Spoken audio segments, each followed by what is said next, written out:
All right, so week. Well, we've been playing for a couple weeks now, so this is more like week two going into week three of my basic fantasy RPG campaign, where I am the dungeon master. Our party consists of a human assassin, an elf ninja, which was a class I had at homebrew and balance, which wasn't really a huge deal, a fawn druid, a half orc ranger, a human fighter, and a dragonborn paladin. And the dragonborn was also a race I had a homebrew, which again wasn't too awful hard to do. Continuing on, we're running through the Morgansfort module, but if you play basic fantasy RPG, you'll know that these modules are more bare bones.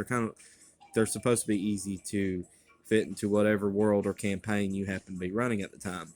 And Morgan's Fort was a very early game, beginning level adventure that was supposed to help get players up to the first few levels. So I've added more stuff to it from my own ideas. So this campaign has been like 25% modular and 75% homebrew.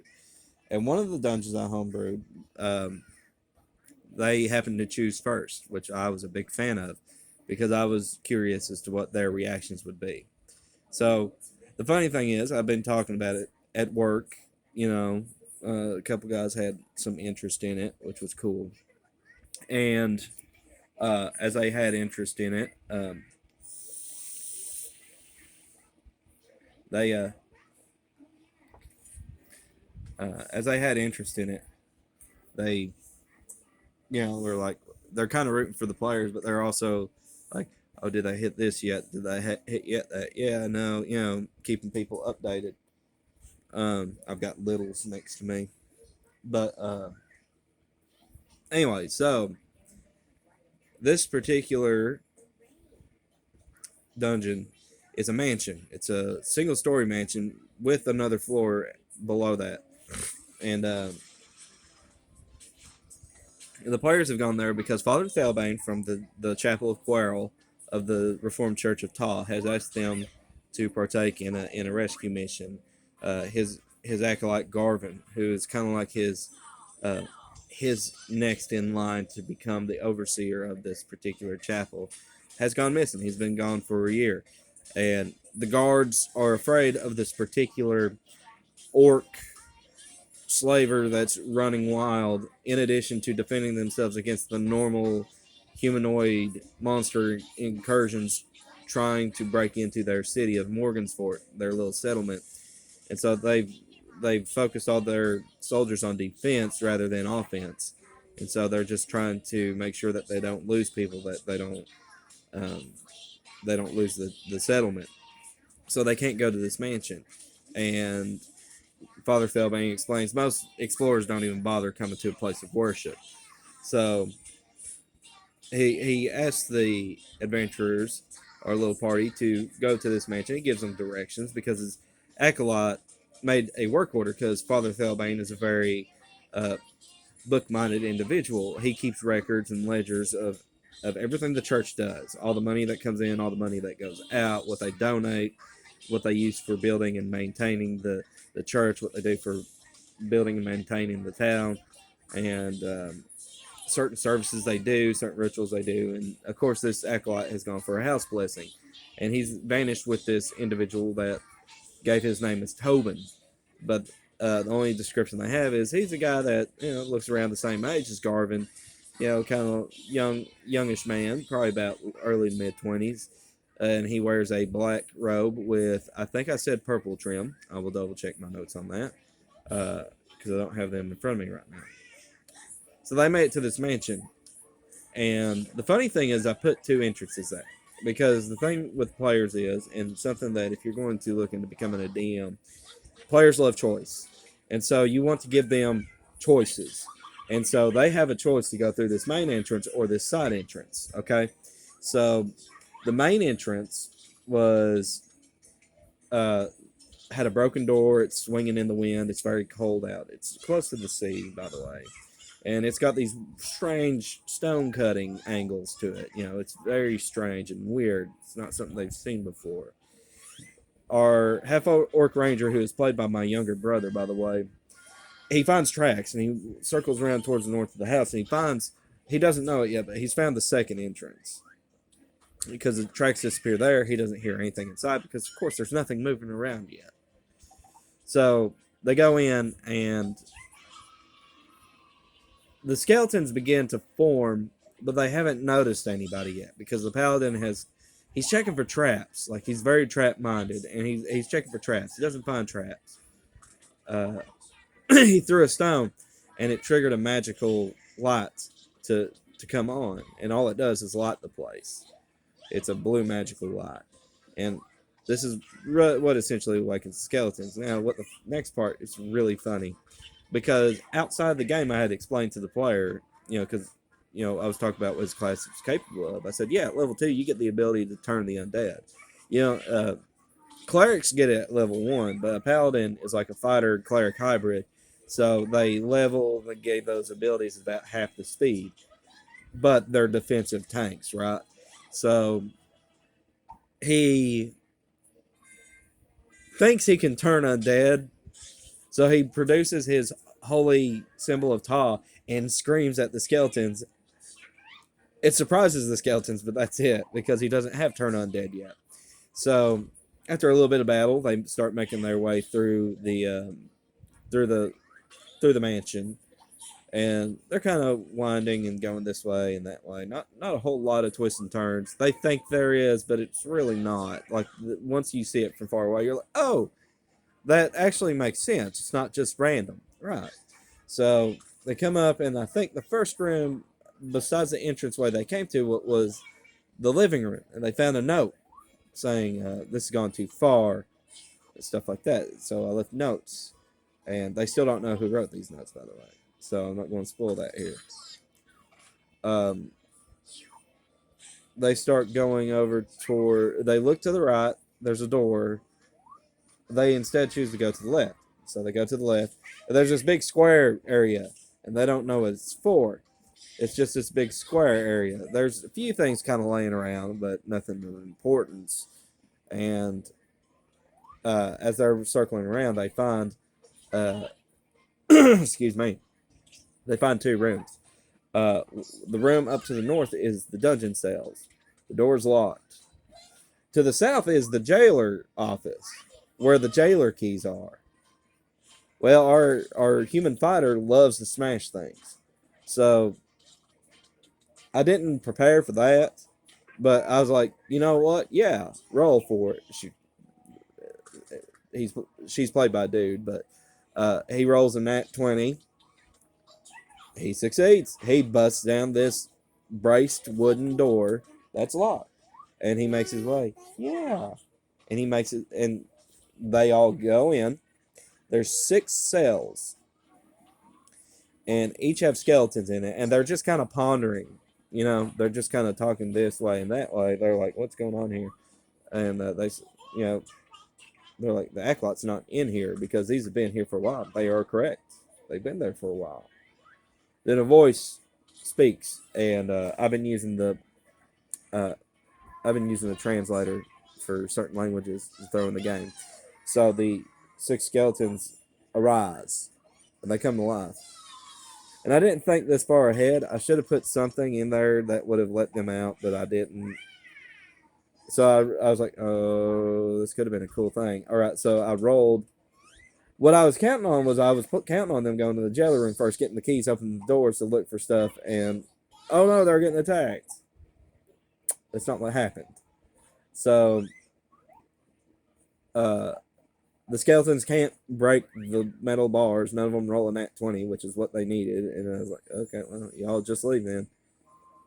And I'm like, all right. So it's kind of a bummer on that one. I wish I thought that one through. That was my mistake. The jailer's office. I trolled my brother a little bit on this one because he went to a chest and he didn't check it first. And I joked, it's a mimic. And I was like, no, not really. You just find nothing in there. Like, nothing of importance. Rotted clothing, this, that, and everything else. They find a diary of the jailer, and it's basically talking about how the church would be willing to start a crusade over what has happened to this acolyte. They really don't know what's going on yet. And So they get out. They're kind of talking upon her, and then they make their way north. They figure out that wing up in the north. That's actually where the second entrance was. If they would have took that way, they would have come to the jail areas first. Um, they kind of walk around, and they decide to go back to the main hallway near the entrance. This ended up being the deadliest room in the entire dungeon, and I don't know how. So I didn't plan it that way. Yeah. Oh, shark. Oh. Oh yeah, you're on a commercial. There you go. All right. Anyway, so anyway, uh, the they make their way to the dining room essentially. There's stairs to the south, so now they've got an idea. There's a second layer here. There's a second floor. They make their way up to the dining room. Our paladin can detect evil, by the way. He's got like an aura that's a passive effect. She's hiding. Ah. But hello. But the he senses there's some hello.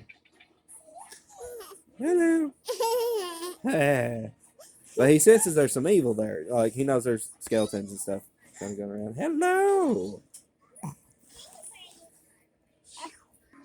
All right, we got her occupied. Anyway, our paladin, he senses that there's like 3 evil beings behind this door.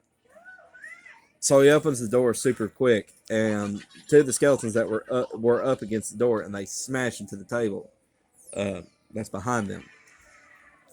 Okay, so here's something that I need to explain. We had a house rule on dual wielding. We determined main hand attack gets no normal attack bonus, and does it does normal attack bonus, and the player has a choice to swing his offhand, his or her offhand. However, it receives penalties unless their dexterity is high enough to offset it, which it does, but it'll never get a bonus. It'll always be 0. Like that's the best that they can do. And if it misses, the enemy gets an opportunity of attack. He's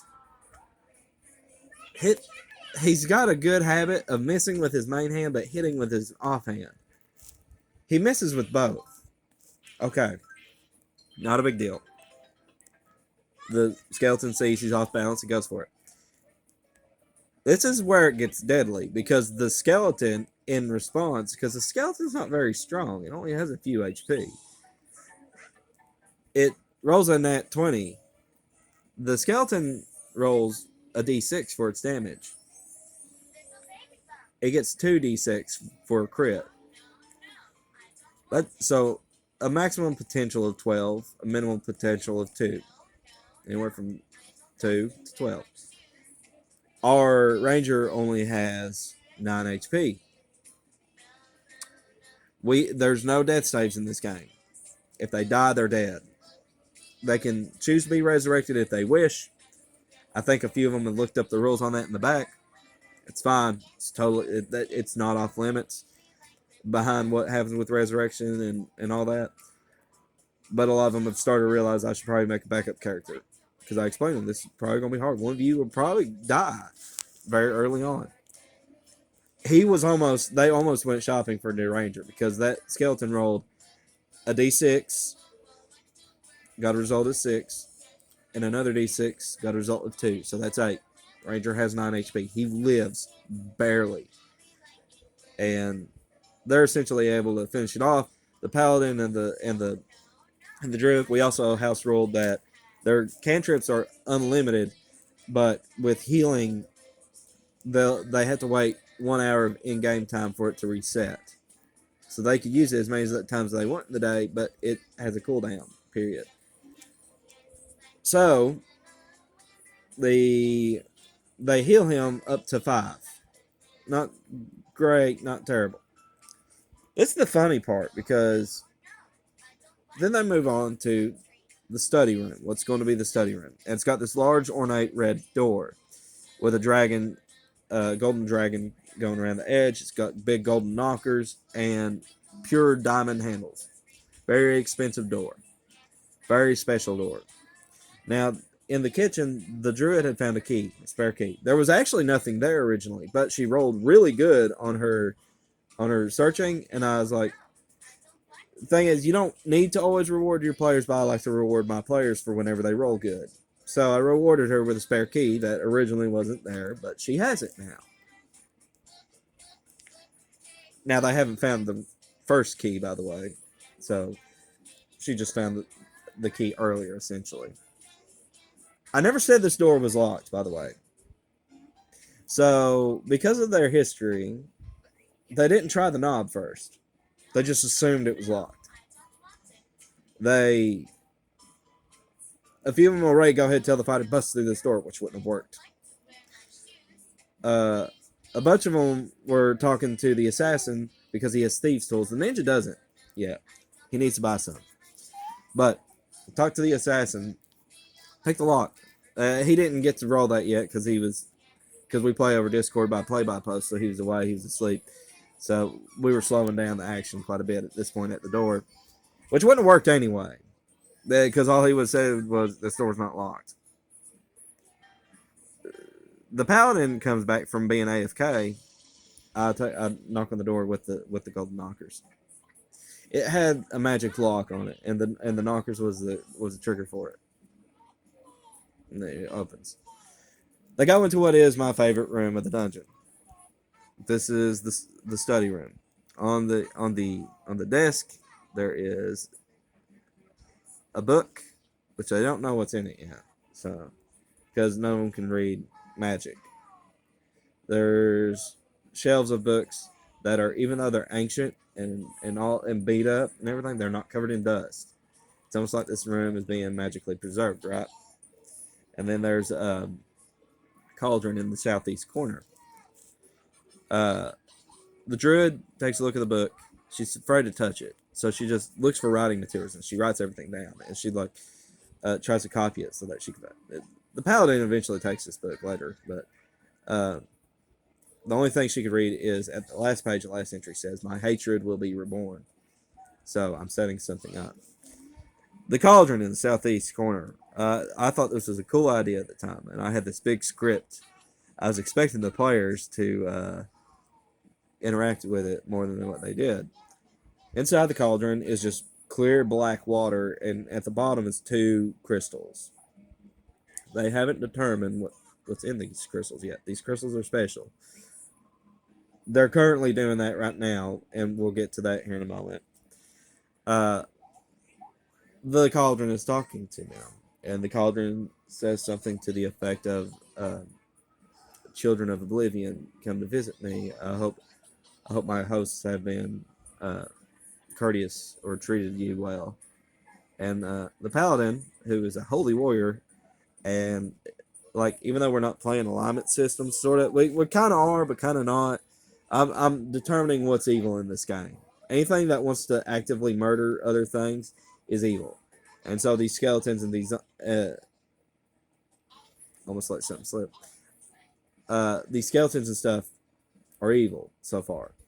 So the paladin has buffs against it. Like if it was an owlbear or a wolf, he wouldn't have had any kind of buff against it. He's having none of it because he's as lawful good in any way as you could get. And he just knocks the cauldron over. He's just like, I'm not, crystals clink out, and there's the crystal actually, and they know this now, contains the soul of whatever this person is. So the paladin puts the lid over it. Doesn't work because now they have this spell that this soul is trying to cast. Because I'm playing with it, I'm trying to tell a story, so I'm bending the rules as written on a few things here, but whatever, I'm the rules. But instead of making it a direct spell save, I just make it a D20 versus everybody. Everybody rolls very low, and I was like, all right, cool. And the soul rolls a nat 1. So it doesn't have enough strength to take any of their bodies. It just retreats to the south, and they don't know where it's gone. They haven't figured that out yet. But the situation accomplished what I wanted it to. Just because your monster fails on their rolls does not mean that the scene did not have the effect you wanted it to. People were shoot, cranky puss. Anyway, so the thing is, when your monsters fail their saves or fail their rolls or whatever, it's not always a failure. If you've played the scene effectively enough, which I believe I did, um, if it has the desired effect, then you've succeeded. Because while the soul did not take over their bodies, the soul certainly scared them into thinking that one of them was going down because they could see they were all rolling low. I think the best roll was an 8, and the worst one was a 2. So this thing had to roll an at 1 for it to fail, and I did not expect that. So it retreats, and anyway, that scene ends. So they go down this hallway because there's actually 2 hallways, one to the south, one to the east. The east one curves south, and the hallway that's at the south end of the study forks, goes to a room over on the west and a room over onto the east, which connects to the other hallway that ran out from the east. That curves. There's a shrine there. There's a pool. They've determined it's holy water. They've determined that it has healing capabilities. The fighter's looking over at a statue of like an angel, and sees the body of Garvin, the missing acolyte. He doesn't have rigor mortis. He's not cold, but he's not breathing, and there's no pulse. So it's like his body is like a shell. Now they've grabbed these crystals. Now they're kind of afraid of them. All right, so like one just tried to take them over, but one, again, the paladin can sense good and evil. One is still glowing. The other one's kind of dead and empty, but one's still glowing, and he's noticed this ain't evil. There's something here, but it's not evil. And so they believe that the acolyte's soul is in this crystal. Whether it is or not, that remains to be seen. They will have to determine that with what they're currently playing through. Um, During this time, the human fighter role plays very well, and she yelps. A body. She's her player. He's really good at role playing. In fact, actually, they all are. They're all kind of quirky and weird in their own way. Have a couple new people, but they play their characters well. One guy uh, plays the elf ninja. He doesn't say a lot, but he does his thing enough for his characters. He acts a little too quirky sometimes, but whatever. He has fun. It's great as long as he doesn't mess with other people's characters. I don't care. He can do whatever he wants as long as he's not backstabbing or putting anybody in any kind of tactical disadvantage. Uh, the players haven't really complained, so um, so he can be as quirky as he wants, and I'm okay with that. Like I thought he was going to play an edgy character, but it turned out to be no. He's just kind of more weird than anything, but it's totally fine. Um, so from the Yelp, a skeleton with a longbow is shooting from them at the fork of the hallways to the west. So there's actually quite a bit of distance. None of them are going to make it up except for the paladin if he bull rushes with his glaive, which was a homebrewed weapon, which is not a big deal to me. He misses with his charge. No big deal. The ranger went up through the curving hallway to try to circle back around to hit the skeleton because he didn't want to be in sniping range. Little did he know, and he didn't know it till he reached the study. There were 2 skeletons coming up through that south side. They were trying to go through their back and get them, and then a 4th skeleton comes out from the other end, and so they deal with them pretty easily. So now they're talking what to do with the body and this, that, and everything else, and they're wondering what can we do? Like, can we store them somewhere safe until we explore this place thoroughly, or do we want to just go ahead and head back to town because we've done the job and just come back here later? And then the bell rings. It's a loud, booming timbre. And there's this really deep throated singing, and it fills the entire mansion. They can't tell where it's coming from. It's almost like the house itself is singing. That's probably how I should have described it because it felt like, I don't know, it felt like a simple description, but that probably would have been the most effective. But the way I worded it was some of the voices sound far away, some of them sound up close. You can't tell where they're coming from, but it never sounds like something's passing you. So it's not like there's these people walking down the hallway singing. It's implied that the singing is coming from the house itself. The bell doesn't ring a lot, it only rings 4 times, indicating that it is their equivalent of 4 o'clock in the afternoon. They are now a little nervous. They think that they've gotten themselves into something that they didn't expect. They certainly didn't expect skeletons when they came up, and they certainly didn't expect the study and the cauldron and the voices and the bells and just all this, that, and everything else. So, for the time being, they decided it's probably a good idea for us because now we have an NPC over here that can't defend himself, and we don't know if he can take damage or not. But we'd rather not risk it, so let's look for a way to carry him back to town in the easiest way possible, and bring him back to Father Felbane, so that maybe Father Felbane knows what to do, and maybe we can solve this mystery of this dungeon, of this mansion. And so they pack up, they head back to Morgan's Fort, and that's where they are now. They almost had a run in with the Orc Slaver. The Orc Slaver will be a series that I will take care of one day once we get the story out for that. But let's just say that a couple of them almost made. I don't know if it would have been a big mistake. The possibility of winning is always there,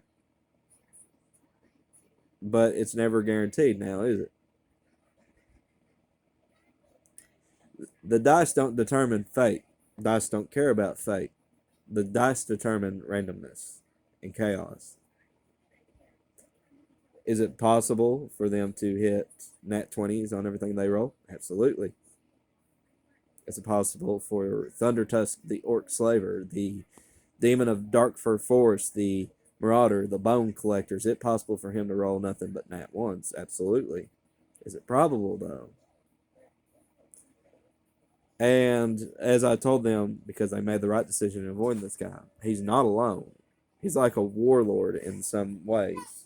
So I mean, I guess that's my little cue to turn it off and get done for the night. But it's been a fun run with my players. I look forward to what they choose next. This has been the most fun I've had with a game in a while. Don't get me wrong, I love being a player, but I think I found my new position in role playing games. I don't mind playing a player from now on. I really don't. I like to play other people's campaigns and just kind of chill and lay back because it gives me an opportunity to get away from the more creative aspect and the responsibility that comes with running a game. But I found my new love for TTRPGs. This game was a really hard sell, and if my players are watching this, I want to thank you guys for humoring me and taking part in this campaign. It means a lot. I've had fun, and I hope you guys have too. And I look forward to the many, many wonderful moments that I have in store. So, as I've always said, I don't take the approach of DM versus player. I want to be there to high five my players when they slay the dragon or save the village, or when they save the dragon and slay the village. Because who knows? But at the same time, failure and death is very real in this game. And so they've gotten extremely lucky so far. Some of them have used brilliant tactics. We'll see how that continues. So, again, if you are one of my players, I thank you guys for humoring me. Thank you guys for taking part in this campaign. Look forward to the many wacky moments that I do have in store for you guys. So, we're not even halfway there yet. We're not even a quarter of the way. So, thank you and God bless, guys. Yeah, what?